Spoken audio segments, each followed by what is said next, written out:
Hello Phoenix le Résilient, j'espère que tu pètes le feu, c'est un immense plaisir et un immense honneur pour moi de te retrouver aujourd'hui.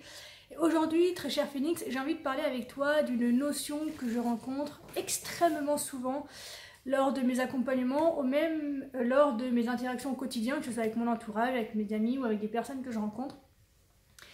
Et c'est cette difficulté très douloureuse que nous avons presque tous et toutes à oser demander de l'aide.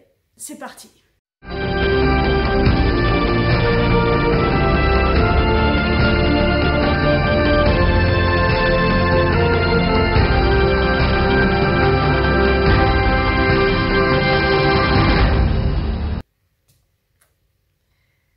Alors pourquoi est-ce que c'est si difficile de demander de l'aide? Selon moi, une des plus grosses peurs que nous avons dans ces moments-là, c'est celle du rejet.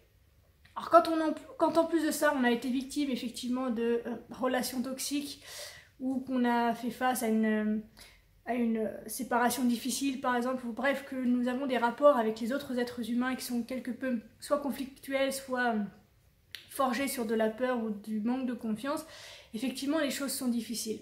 Mais c'est pourtant dans ces moments-là qu'il est super important de se tourner vers les autres pour se rendre compte que tout le monde n'est pas comme l'unique image que nous avons forgée dans notre esprit de ce que peut être une relation humaine.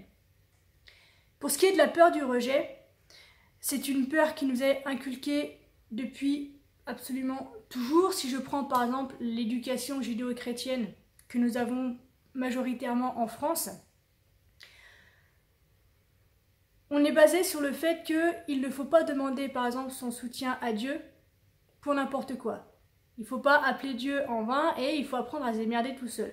Et cette idée générale, en fait, elle est inculquée de manière plus subtile bien sûr, parce qu'on ne passe pas par le dogme religieux, mais elle est inculquée en fait à tous nos enfants par le biais des médias ou de notre société, où on voit tous nos héros qui sont solitaires, donc tu vois un Batman, un Spider-Man, un je sais pas quoi man, où ils sont tous tout seuls pour faire face à leurs problèmes et justement ils doivent se battre également contre la solitude. Et l'hyper-individualité et l'autonomie, qui est une valeur première et ultra valorisée dans notre société également, du coup favorise cet état de « je me débrouille tout seul, je ne demande rien à personne et je suis fier de toi Kiki ». Et pourtant, contrairement à ce qu'on croit, les gens qui réussissent, les gens que l'on considère qu'ils ont réussi, qui sont au sommet, donc que ce soit de leur entreprise ou qui ont une famille qui est harmonieuse et où tout le monde est épanoui, tout ça, ce sont des gens qui justement ont osé demander de l'aide. Il faut bien prendre conscience qu'il y a des choses qu'il faut qu'on fasse tout seul, il y a des décisions qu'on prend tout seul et agir on le fait tout seul, c'est une évidence. En revanche, on peut être accompagné pour faire ces choses-là, on peut être soutenu, on peut faire appel à des gens qui sont passés par ça, qui peuvent du coup nous éviter peut-être de faire des erreurs qui vont nous coûter des années peut-être de souffrance ou qui vont nous coûter des millions ou qui vont nous coûter que sais-je encore. Être accompagné, en fait, c'est la base pour pouvoir avancer. Il y a un proverbe, il y a une phrase, une maxime qui dit que tout seul on va plus vite, mais qu'ensemble on va plus loin. Donc ton objectif dans la vie, c'est quoi? C'est d'aller vite ou c'est d'aller loin? Et en plus, avec les autres, ce qui est important, c'est que tu peux avoir du feedback. Alors, il y a des fois, ça fait mal, parce qu'on prend des vérités dans la gueule qui mettent un peu des claques, on perd 2-3 dents. Mais ceci dit, tes dents, tu les ramasses, tu les remets en place et t'avances. D'accord? Alors que quand tu es tout seul, en fait, tu es limité par ta propre vision du monde, tu es limité par ton système de pensée, par ton expérience et par ta réalité. Et de pouvoir implémenter cette réalité que tu t'es faite par celle des autres, par les feedbacks des autres, par la vision du monde des autres, en fait, ça t'ouvre un champ de possibles bien plus grand, infiniment plus grand que celui que tu t'étais ouvert toi-même tout seul au départ.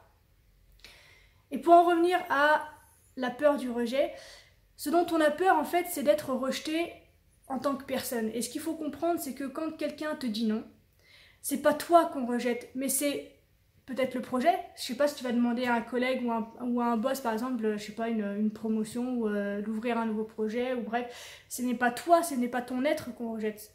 Ce n'est pas ta personne qui est rejetée, c'est l'idée. Ou alors peut-être le comportement, ou alors la pensée, ou alors ouais, voilà, le projet, mais ce n'est pas toi qui est rejeté, c'est ce que tu proposes à un instant T. Et cet instant T ne te définit pas dans toute ta splendeur, dans toutes tes sphères, sur tous tes plans de vie. C'est juste en fait ce que tu proposes en termes peut-être de posture, peut-être en termes effectivement de langage aussi, peut-être en termes d'idées, en termes de pensée, en termes d'interaction. En fait, c'est juste ça, c'est l'énergie qui est propulsée à ce moment-là, qui est échangée à ce moment-là, qui est rejetée. C'est à ça qu'on dit non. Et ça, à aucun moment, en fait, c'est ton être à toi, tout entier, qui est rejeté. Et pour finir, parce que c'est vraiment en fait la seule peur que j'avais envie d'évoquer avec toi, puis c'est une vidéo faite un peu à l'arrache, parce que j'ai encore eu une conversation là ce matin avec quelqu'un qui m'a dit moi j'ai pas besoin d'aide, je vais avancer tout seul. Et pour être honnête, je l'ai eu très longtemps aussi. Il faut admettre que ma confiance en les autres a été très légèrement ébréchée dans mon enfance. Et pendant longtemps, ma fierté, c'était de pouvoir m'en sortir toute seule. Jusqu'au jour où je me suis rendu compte que j'avais beau me former, j'avais beau lire, j'avais beau agir, j'avais beau mettre en place tout ça, il y a un moment où je me suis retrouvée bloquée. Où j'avais beau en fait intellectuellement avoir des idées, avoir des solutions, avoir des propositions à mettre en place tout ça, il y a quelque chose en fait à l'intérieur qui faisait que je ne pouvais plus aller plus loin dans mes actions. Il fallait absolument que je trouve une autre façon de faire les choses pour pouvoir évoluer, pour pouvoir continuer à grandir et pour pouvoir continuer ce travail sur moi-même qui m'aiderait enfin à m'en sortir et à construire la vie que j'avais envie de vivre. Et cette solution, toute bête, ça a été effectivement de oser demander de l'aide. Que ce soit à des amis, que ce soit à des collègues, que ce soit même à des organismes sociaux. J'entends et j'y ai fait face aussi que aller voir, je sais pas, la CAF ou aller demander un logement social, ou il y en a pour qui c'est extrêmement difficile parce qu'ils se sentent diminués, parce qu'ils se sentent pas à la hauteur, parce qu'ils se sentent impuissants, parce qu'ils se sentent complètement nuls. Et leur estime de soi en fait aura des pâquerettes, et encore les pâquerettes sont un petit peu au-dessus. Et je comprends tout à fait que ce soit difficile. Mais si c'est le moyen que tu as de t'en sortir, c'est une petite passe. Si tu pars du principe que tu agis pour t'en sortir parce que tu as un objectif clair, parce que tu sais où tu as envie d'aller, tu sais ce que tu as envie d'obtenir, tu sais ce que tu as envie de faire, tu sais ce que tu as envie d'être, ce n'est qu'une petite phase de ta vie. Si tu sacrifies, on va dire, 2 ans en demandant un logement social ou en demandant des aides de la CAF ou en demandant des aides de l'État ou que sais-je encore, des aides de tes amis, tout ça, c'est peut-être un temps très court sur toute une vie, pendant lesquelles effectivement tu vas être dans une position qui pour toi est inconfortable, sur laquelle tu peux en plus travailler pour qu'elle le soit de moins en moins. Mais demander de l'aide, en fait, c'est absolument primordial. Quoi que tu vis, en fait, que tu sois bien dans ta vie ou non, tu peux demander des conseils, quel que soit le moment que tu traverses, quelle que soit la période que tu traverses, quelle que soit l'action que tu traverses, quel que soit ce que tu vis en ce moment, tu peux demander de l'aide. Quand tu es heureux, tu peux demander de l'aide pour être encore plus heureux. Quand tu réussis dans ton affaire, tu peux demander de l'aide pour réussir encore mieux dans ton affaire. Quand tu es heureux dans ton couple, tu peux demander de l'aide pour être encore plus heureux et pour pérenniser cette stabilité. Et bien sûr, quand ça va pas, il faut surtout demander de l'aide. Là, c'est pas tu peux, c'est il faut demander de l'aide. Il y a un moment donné où tu peux plus faire les choses tout seul. Et donc, je finirai sur cette peur du rejet en te disant que, en demandant la seule chose que tu risques vraiment, en réalité, c'est un oui.